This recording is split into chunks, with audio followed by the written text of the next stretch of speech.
Zdravo dragi moji, dobrodošli na kanal. Danas vam dajem jednu super ideju da napravite pravi letnji kolač koji ja obožavam zbog njegove arome, a posebno što se toliko jednostavno priprema da možete ga napraviti bilo kada. Bilo bi poželjno da imate šećer u prahu. Ja ću ovdje iskoristiti otprilike 5 supenih kašika šećera. Naravno, količina dodavanja šećera zavisi od vašeg ukusa, pa vi isprobajte. Za ovaj recept glavni sastojak je limun. Mi ćemo napraviti jednu limun tortu, kolač, kako god. Ja ću iskoristiti 2 cijela limuna i kao što vidite ovdje izrendat ću obe kore od limuna. Vama ako to deluje previše, vi onda izrendajte jednu, ali po mom ukusu stvarno daće super aromu. Ovo je recept u kom ćemo iskoristiti oba 2 limuna, dakle nema sada kora od jednog limuna pa sok od pola limuna, sve ćemo potrošiti. Jedan ceo limun ja ću ovako da iscedim i vi znate da sam ja jako veliki ljubitelj generalno citrusnih torti, kolača i da svuda gde mogu u svaku koru ili kremu dodajem baš upravo sok od limuna i vi koji me duže pratite to znate da obožavam. I stvarno i ukoliko vam deluje da je možda previše kiselo, isprobajte, jako je dobro, posebno za vrele letnje dane. Dodajte sok od jednog cijelog limuna, a potom možete da iscedite sok i iz ovog drugog limuna i da pripremite ovako jednu malu činicu.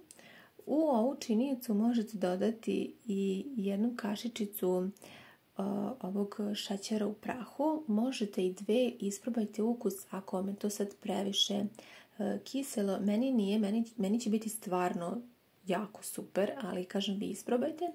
Dodala sam unutra jednu kašiku samo obične vode i to sve pomešala, pa sačuvajte sa strane za jedan super preliv. U ovu smesu možete dodati 1 do 2 kesice vanilin šećera, a potom u samu kremu potrebno je da dodate i 400 g kisele pavlake. Ukoliko nemate pavlaku, možete svakako iskoristiti recimo i sitan sir, mada meni nekako baš je najbolji ukus kada dodam kiselu pavlaku.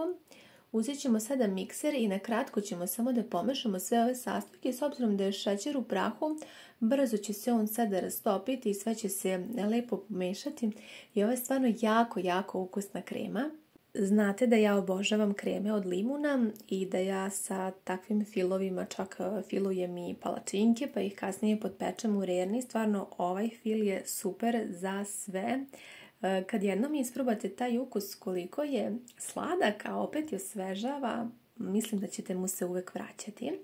Za ovaj recept koristit ćemo piškote. Ja sam ukupno potrošila 300 g piškota, dakle 1,5 pakovanje. I sad ovdje imam neke 2 vrste. Pre 2 nedelje kupila sam ovo rozo pakovanje i mogu vam reći da su to najjeftinije piškote. Ja sam njih platila, čini mi se, oko 120 dinara i stvarno su super. Ove druge sam imala štarkove, one su naravno duplo skuplje, ali u suštini ja sada ovako kada pogledam i nema neke razlike. I evo zajedno ćemo otvoriti čisto da vidite. Čak je meni bilo bolje da iskoristim ove iz rozog pakovanja, zato što su one, kao što vidite, ravne, pa mi je lakše da poređam na tepsiju. Ali kažem, bilo koja da koristite, bit će super. Možete čak i keks, ali sa piškotama je ova torta fantastična. Poređajte lijepo, ja sam već prethodno poređala da vidim da li će mi se sad sve ukombinovati i kao što sam rekla sa ovim rozim pakovanjem hoće, tako da sam njega prvo poređala na dno, a zatim preko piškota možete ovako da premažete tek malo soka od ove smese od limuna. Nemojte baš da uronite piškote da vam se one ne bi raspale, ali ovako tek za ukus bit će super. Ako vama to deluje previše limuna, onda samo prosto to izostavite, možete ih malo poprskati samo sa vodom ili mlekom.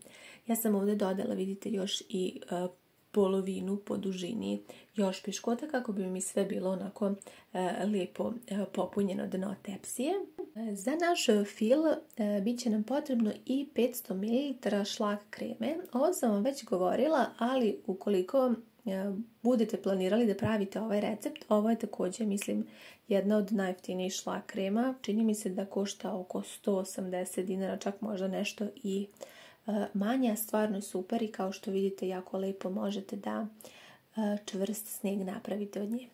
I konačno da napravimo mi ovu našu kremu. Isprobajte ukus, da li vam je dovoljno slatko. Ja sam isprobala i to je onaj moj ukus koji stvarno najviše volim i ove torte bi mogla da jedem apsolutno svaki dan, posebno kada je napolju 100 stepeni. Ova torta će vas tako lepo osvežiti, baš stvarno tako fino prija. Ono što je bitno kada budete sada umešali kremu jeste da postepeno dodajete šlag kremu. Znači slatku pavlaku dodajte postepeno i nemojte da miksate sa mikserom jer treba da dobijemo stvarno čvrstu kremu. Ja sad ovdje namjerno nisam ubrzala, polako vam pokazujem da vidite kako mešam, tako će stvarno biti jako čvrsta krema. A sada da sam uzela mikser, mislim da bih razbila i da bi ona bila onako malo gnjecava, a nama treba baš stvarno jako lep fil, odnosno krema.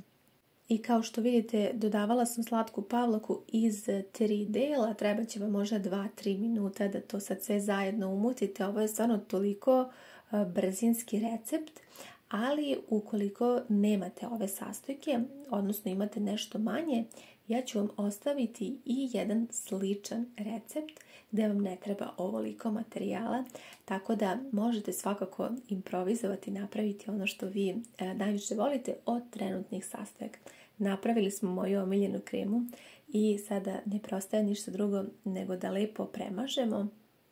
Mislim da nam ovakvi recepti zaista svima trebaju, posebno kada je napolju jako toplo i kada vam se sada ne da pravite neke torte i kolače koji se dugo pripremaju, gdje se kuvaju kore, gdje se kuvaju filovi. Ovo je zaista stvarno jednostavno, da ne može jednostavnije i brže i možete složiti bilo kada u bilo kom delu dana i uživati za kratko vrijeme. Kada ste premazali prvi sloj, isto ćemo sada uraditi sa drugim slojem. Dakle, kao što sam rekla, ja sam iskoristila oko 300 grama piškota. To je bilo meni sasvim dovoljno, tako da 1,5 pakovanje vam je dosta. Kod ovih sam morala da ove dve ovako malo skratim da bi mi se lepo ukombinovalo. Zatim utisnite malo sa rukom kako bi vam lepo sve se sada sleglo. Također i ovaj drugi red piškota možete da premažete sa ovim našom smesom od limuna i premazat ćemo sada i drugi deo našeg fila. Već toliko lepo miriše ta korica limuna da ja kad pravim ovu tortu ne mogu nikada dočekam i uopšte bilo šta sa ovim filom ne mogu da dočekam da bude gotovo, jer zaista obožavam ovaj ukus i ako niste isprobali nikada nešto sa limunom i kiselom pavlakom, idealna prilika da isprobate jer mislim da ćete biti oduševljeni. Za kraj možete da uzmete, ukoliko imate još jedan limun kod kuće, ovo zaista ne morate, bit će dekorativno, još će malo da zamiriše na limun. Ako ste ljubitelji citrusnih kolača i torti, onda možete iseckati ovako stvarno jako uske kolutove i samo lepo staviti par kolutova preko našeg kolača i odneti u frižider na hlađenje na par sati. Biće sasvim dovoljno, vrlo brzo će se to sada sve stegnuti. Danas vam dajem jednu jako dobru ideju da napravite torticu, kolač, fantastičnu poslasticu za manje od 5 minuta, verujte mi na reč. Ovdje sam uzela kiselu pavlaku i stavila sam 4 kašike. Dodala sam 1 kesicu vanilinog šećera, a zatim sam dodala i 1 kašiku šećera u prahu. Sada sam uzela i sve ću ovako dobro da izmutim penasto, ovako da bude čvrsto kao šlag. Napomena da kada koristite pavlaku ona obavezno bude iz frižidera i zahlađena, jer će vam tako biti mnogo lakše kada budete pravili sa njom ovaj predivan dezert. I evo vidite, gustina je fantastična, ukus je divan zaista. Sipajte u jedan tanjirić malo mlijeka i ja sad ovdje imam piškote. Ostalo mi je jako malo piškota, 12 komada, tako da sam pronašla jednu ovakvu tacnicu koja mi tačno odgovara da napravim jednu mini torticu od 6 kolača. Svaku piškotu ovako uvaljajte dobro u mlijeko. Naravno, vi ako želite da napravite duplu ili još mnogo veću meru, vi samo poduplajte mere. Meni je ostalo jedno pakovanje piškota, a pošto sam veoma veliki ljubitelj svih torta i kolača koji u osnovi imaju pavlaku i koji su, da kažem, slatko-kiselkasti, jer ja baš ne volim pretjerano slatke ni torte ni kolače. Po meni je ovo fantastična poslastica i idealan dezert. Premazala sam sada piškote sa ovom umućenom smesom od pavlake i šećera u prahu, a zatim ću uzeti ovako jednu bananu i sada ću ovako seći na tanke kolutiće i poređat ću. Kao što znate, i banana sama u sebi već ima šećer prirodni šećer, tako da mislim po meni i po nekom mom ukusu ne treba dodavati više šećera, jer ova torta zaista je onako baš dosta kiselkasta. Naravno ne previše, ali onako tačno ima tu neku dozu kiselosti koja meni zaista odgovara i jako je lijepog ukusa, više je osvežavajuća. Sada uzmite ove piškotice i uvaljajte također u mlijeko i napravite drugi red. Opet napominjem, vi možete da napravite i veću tortu, duplo veću, možete da uzmete i veću tacnu, da koristite više. Ja vam kažem znači mere na ovu količinu, jer sam ja imala toliko i mislim da bi mi ove piškote ostale, možda bi se kasnije i bacile, da se to ne bi desilo. Ja sam napravila ovu jako slatku mini torticu i bila sam stvarno jako zadovoljna, jer je ispala jako ukusna.